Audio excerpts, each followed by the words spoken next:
Hey friends, I welcome you all to Agri Smart Classes YouTube channel. तो आज हम इस वीडियो में एग्रोनॉमी का next topic crop water requirement के बारे में डिस्कस करेंगे। So let's start. सबसे इजी और सबसे सिंपल तरीके से हम इसको ऐसे बोल सकते हैं कि कितना पानी हमारे क्रॉप्स को चाहिए सोइंग से लेकर के बीज को बोने से लेकर के फसल की कटाई तक, हार्वेस्टिंग तक जितना भी वाटर रिक्वायर्ड होता है या जितना भी पानी हम फील्ड में अप्लाई करते हैं उसको बोल सकते हैं क्रॉप वाटर रिक्वायरमेंट। या फिर जो इवेपोट्रांसपिरेशन प्रोसेस हो रहा है वो जो लॉसेस हो रहे हैं उसको मीट आउट करने के लिए जितना भी वाटर रिक्वायर्ड होता है उसको बोलते हैं क्रॉप वाटर रिक्वायरमेंट। ये जो पॉइंट है ना, इवेपोट्रांसपिरेशन से जो भी वाटर लॉस हो रहा है इसको हम क्रॉप वाटर रिक्वायरमेंट कैसे बोलते हैं, इसको हम आगे डिटेल में एक्सप्लेन करेंगे। ठीक है, फिर हम क्रॉप वाटर रिक्वायरमेंट को ऐसे भी बोल सकते हैं ना कि जितना भी पानी क्रॉप को चाहिए होता है अपने सर्वाइवल के लिए, ग्रोथ के लिए और डेवलपमेंट के लिए, और जो इकोनॉमिक पार्ट्स होते हैं जैसे कि वो पार्ट जो हम सेल करते हैं या कंज्यूम करेंगे, जिनका इकोनॉमिक इम्पोर्टेंस होता है, तो इन सब को प्रोड्यूस करने के लिए जो भी वाटर रिक्वायर्ड होता है उसको हम बोल सकते हैं क्रॉप वाटर रिक्वायरमेंट। फिर ये जो वाटर रिक्वायरमेंट होता है ये डिपेंड करता है कि हम कौन कौन से क्रॉप को लगा रहे हैं। जैसे राइस के लिए वाटर रिक्वायरमेंट अलग होगी, वीट के लिए अलग होगा, मेज़ के लिए अलग होगा, पल्सेस के लिए अलग होगा। ठीक है, या फिर कब हम सोइंग कर रहे हैं या कब हम हार्वेस्टिंग कर रहे हैं, इन सारी चीज़ों पर डिपेंड करेगा। ठीक है, कितने टाइम तक जो क्रॉप है वो हमारे फील्ड में प्रेजेंट है, तो उसके हिसाब से भी वाटर रिक्वायरमेंट अलग होगा। फिर ये जो रिक्वायरमेंट होता है वाटर का, पानी का, या तो हम इसको नेचुरली प्रोवाइड कर सकते, नेचुरली ये रेनफॉल के थ्रू, ठीक है, और आर्टिफिशियली हम इसको इरिगेशन के थ्रू प्रोवाइड करते हैं। अब देखते हैं कि जो क्रॉप वाटर रिक्वायरमेंट होता है इसमें हम कौन कौन सी चीज़ों को या कौन कौन से लॉसेस को इंक्लूड करते हैं। ठीक है, तो इसमें क्या क्या चीज़ें आ गई। तो सबसे पहला है ट्रांसपिरेशन लॉस। तो जो लीव्स होती हैं प्लांट्स में उसके थ्रू जो वाटर का लॉस हो रहा है, जिसको हम हिंदी में वाष्पोत्सर्जन भी बोलते हैं। ठीक है, तो वो हो गया ट्रांसपिरेशन लॉस। तो इसको हम रिप्रेजेंट करते हैं टी से, इसको हमें याद रखना, टी से रिप्रेजेंट करते हैं। अभी आगे इसको हम फॉर्मूला में यूज़ करेंगे। फिर नेक्स्ट है evaporation loss through soil surface. जो सॉइल है उससे जो वाटर लॉस हो रहा है उसको हम इवेपोरेशन बोलते हैं, इसको हम रिप्रेजेंट करते हैं ई से। फिर कितना वाटर प्लांट्स को रिक्वायर्ड होता है अपने मेटाबॉलिज्म के लिए, जो भी मेटाबॉलिक एक्टिविटीज़ होती हैं प्लांट में, जो प्रोसेस होते हैं उनके लिए कितना वाटर प्लांट यूज़ करता है, वो हो गया वाटर यूज्ड बाय प्लांट, इसको हम रिप्रेजेंट करते हैं WP से। फिर नेक्स्ट है अदर एप्लीकेशन लॉसेस, जैसे कि कन्वेयंस लॉसेस, पर्कोलेशन लॉसेस और रन ऑफ लॉसेस। तो हम देखो जो पानी अप्लाई करते हैं फील्ड में, या फील्ड में जब हम वाटर अप्लाई करते हैं तो पूरा का पूरा पानी तो क्रॉप नहीं यूज़ कर पाता है ना, कुछ पानी ऐसे बह जाता है, रिवर में जाके मिल जाएगा, या रिवर में जाके मिल जाएगा, या लेक में मिल जाएगा, या किसी भी वाटर बॉडी में जा कर के मिल जाएगा। ठीक है, या पर्कोलेशन हो जाएगा, जो वाटर होगा वो नीचे ज़मीन पर पर्कोलेट करके ग्राउंड वाटर में जाके मिल जाएगा। और कन्वेयंस लॉस मतलब जो सोर्स है जहाँ से हम वाटर प्रोवाइड करने वाले हैं क्रॉप को, वहाँ से क्रॉप के फील्ड तक पहुँचाने के लिए, ठीक है, उस टाइम में जितना भी लॉस होगा वो हो गया कन्वेयंस लॉस। सोर्स से फील्ड तक पहुंचाने में जितना भी वाटर लॉस होगा, या तो इवापोरेशन के थ्रू या पर्कोलेशन के थ्रू, इसको बोलेंगे कन्वेयंस लॉसेस। इसको हम रिप्रेजेंट करते हैं WL से। फिर फिफ्थ है water required for special purpose. जैसे कुछ कुछ क्रॉप्स होते हैं, फॉर एग्जाम्पल राइस को ही ले लेते हैं, उसमें पडलिंग की ज़रूरत होती है तो उसमें भी वाटर रिक्वायर्ड होता है। तो ये हो गया water required for special purpose, puddling के लिए, प्लविंग ऑपरेशन के लिए, लैंड प्रिपरेशन के लिए। फिर जो हम वीडिंग करते हैं और फर्टिलाइज़र्स और केमिकल्स को जब हम पानी में डिज़ोल्व करके अप्लाई करते हैं, तो उन सारी चीज़ों के लिए जो वाटर रिक्वायर्ड है वो हो गया water required for special purpose. इसको हम रिप्रेजेंट करते हैं WSP से।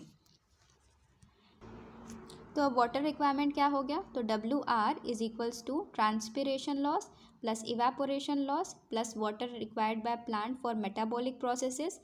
फिर एप्लीकेशन लॉसेस, जिसको WL से रिप्रेजेंट करते हैं, और water required for special purpose, T plus E plus WP plus WL plus WSP। ठीक है, ये हो गया वाटर रिक्वायरमेंट। जब हम इन सारी चीज़ों को ऐड करेंगे तो हमें कितना वाटर रिक्वायर्ड है वो मिल जाएगा।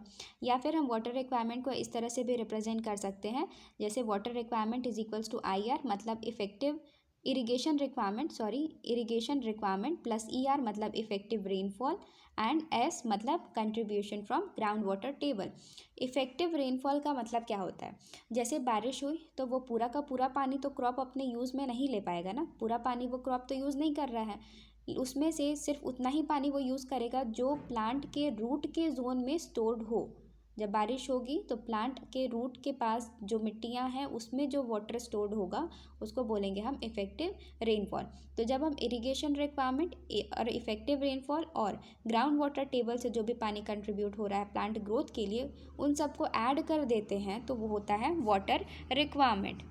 फिर नेक्स्ट है वाटर रिक्वायरमेंट को हम ऐसे भी लिख सकते हैं WR is equals to CU plus WL plus WSP।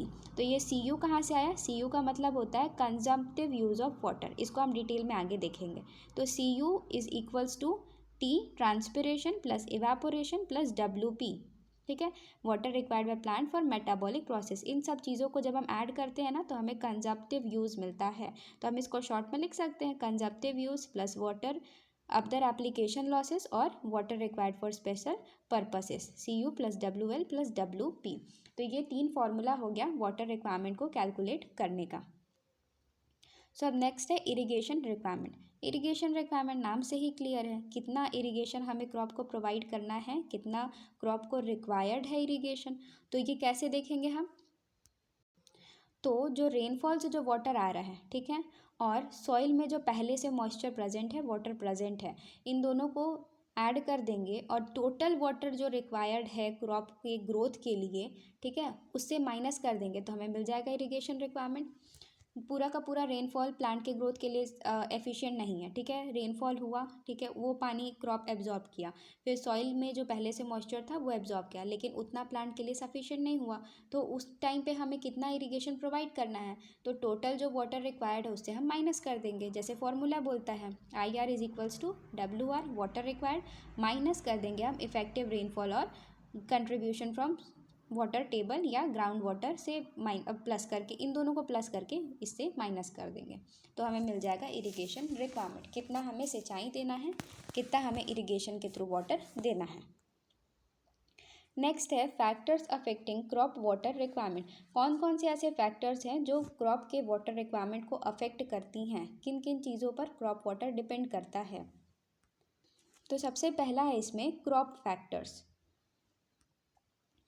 उसमें हो गया वैरायटी, कौन सी वैरायटी हम शो कर रहे हैं, जैसे कुछ वैराइटीज़ हो गई जो ड्रॉट टॉलरेंट है, ठीक है, तो उनको पानी की रिक्वायरमेंट कम होगी क्योंकि वो सूखे को झेल सकती हैं, बर्दाश्त कर सकती हैं, तो उनको हमें कम पानी देना होता है।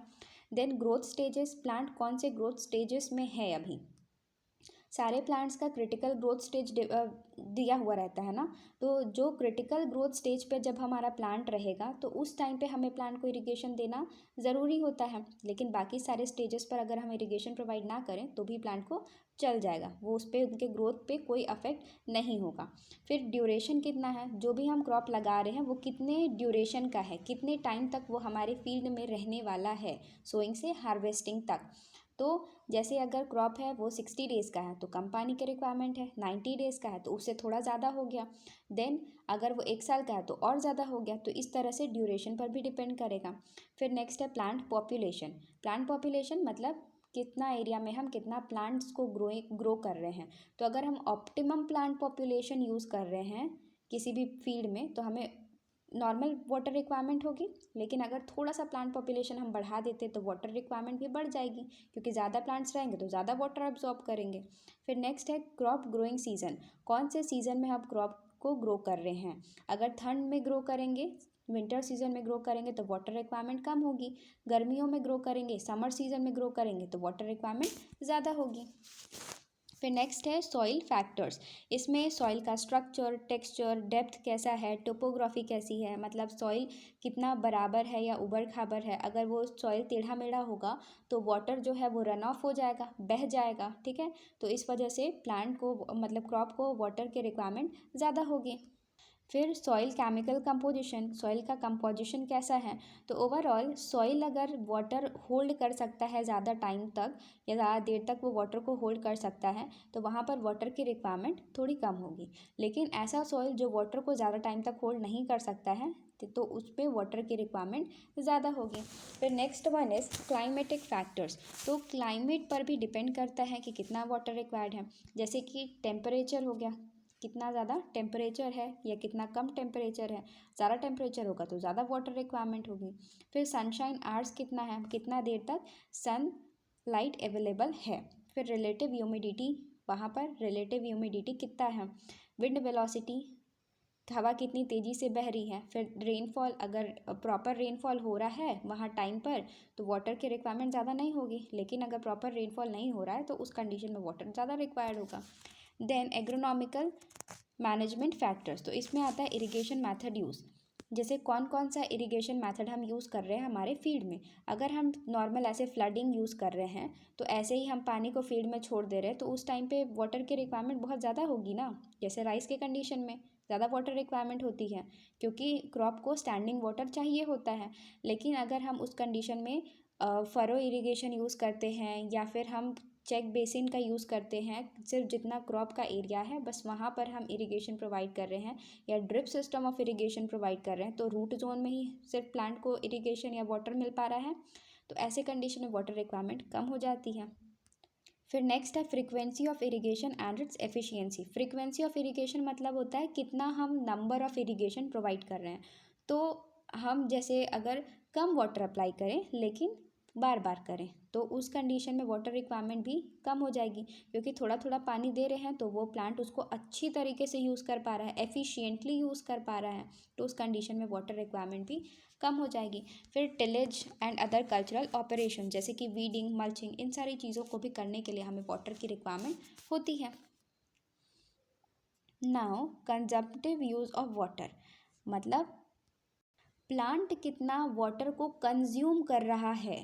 प्लांट जो वाटर अपने लिए कंज्यूम कर रहा है, अपने बॉडी में यूज़ कर रहा है, उसको बोलेंगे कंजम्पटिव यूज़ ऑफ वाटर। ठीक है, कंजम्पटिव ये कंज्यूम वर्ड से ही आया है। ठीक है, ये मान के चलते हैं। तो कितना पानी प्लांट को चाहिए होता है इवेपो ट्रांसपिरेशन को और मेटाबॉलिक एक्टिविटीज़ को मीट करने के लिए। इवेपोट्रांसपिरेशन जो प्रोसेस हो रहा है इसके लिए और मेटाबॉलिक एक्टिविटीज़ के लिए जितना भी वाटर रिक्वायर्ड होता है वो होता है कंजम्पटिव यूज़ ऑफ वाटर। इसको हम रिप्रेजेंट करते हैं सी यू से। तो सी यू क्या हो गया, E plus T, evaporation plus transpiration plus W M. तो ये है water required for metabolic activities. ठीक है, फिर हम ये जो water required for metabolic activities होता है ना, प्लांट अपने मेटाबॉलिक एक्टिविटीज़ के लिए 1% से भी कम पानी को यूज़ करता है। मतलब नेग्लिजिबल अमाउंट ऑफ वाटर वो अपने मेटाबॉलिक एक्टिविटीज़ के लिए यूज़ करता है। लेकिन इवेपोट्रांसपिरेशन में 99% ऑफ वाटर का लॉस कर देता है।